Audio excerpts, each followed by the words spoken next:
Hi, DelusionDispeller, back again to talk to you some more about the do's and don'ts of dating. So you're dating again. Good for you. Glad you didn't let that fall off the horse, keep you down in the mud, and you got back up in the saddle, but now you need to know how this whole dating thing works all over again because it's been a while. So, let's go through this here. Alright. Beware of the guy or girl that cannot put their cell phone down or their beeper or whatever. You are out on a date with somebody and they are sitting there with their head down texting somebody the whole time you're together. Lose them. Because you know what? It doesn't change once you hook up with them even closer in a marriage situation or whatever. There will always be something more important than the two of you or even just you. And you don't need that. So, you have competition. That's what that tells you. And secondly, it's just plain rude and not the way to relate in a relationship. Unfortunately, technology has made it so possible for us to always be distracted by something. And cell phones are one of those things that everybody is distracted in some way by. So yeah, you don't need that. Lose him or her. Okay. Have boundaries. Based on your original list we talked about, decide what you're looking for and listening for in the person that you're with. If you get uneasy feelings while being in their presence, look back at your list and consider what those feelings might mean. Are they too assertive? Are they too shy? Too needy? Are they giving you a creepy crawly sensation? How are they talking to you? Are they loud? Are they being seductive? Sneaky? Are they not letting you respond when they ask you a question? Are they doing all the talking? Are they refusing to answer your questions? Are they controlling? Do they have a weird sense of humor that makes you uncomfortable? Follow your gut. Or, if you know Jesus, follow your Holy Spirit. He will direct you. But always listen to that inner voice, whoever it comes from, unless it comes from the wrong place. And definitely go with what you feel. Don't just assume that you have to stay there at this date or even stay in a relationship with this person, because if they are violating your boundaries and your comfort level, there might be a really good reason why that is. So be careful. Okay. Important, and I'm going to star asterisk and put fireworks near this one. Skip having sex. You just met the person.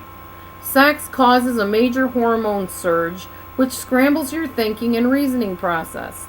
As soon as you get involved sexually, you start getting those starry eyes thinking he or she is God's gift to the earth and to you, and that there will never ever be anybody anything close to the way they are.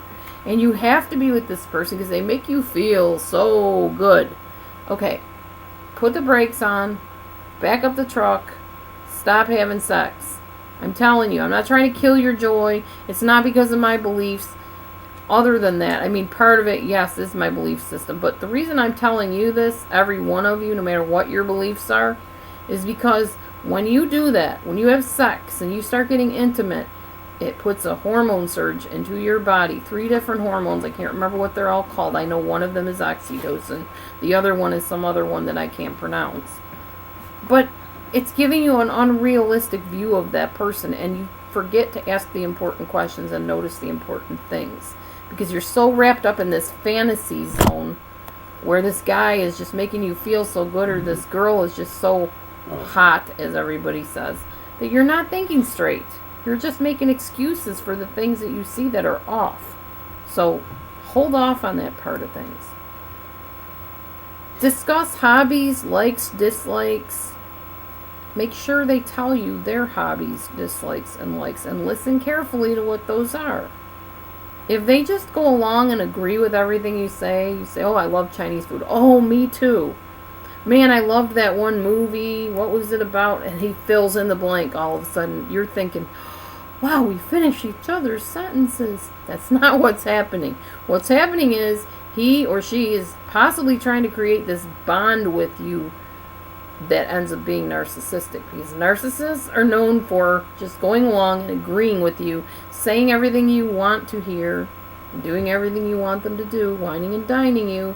They love bomb you, just like cults. So be careful about that. I'm not saying everybody does, but a lot of times could be another narcissistic relationship. If you got things in common, that's great. But if every time you say something, they're like, oh, me too. Yeah, I like that too. Oh, yeah, I just hate that. Number one, it could be narcissistic. Number two, that's just plain boring. Okay. Don't come off as a poor, jilted lover or the needy one either. Because as I said earlier, if it's a narcissist, they will prey on that. And if they're decent, they will be turned off by that. They don't want to hook up with a wimp or someone that is still carrying baggage. Nobody wants to bring that into their life. Especially if they're secure and happy already. Why would somebody want somebody that's miserable as a partner or even a friend? Alright, so stay tuned. I got more.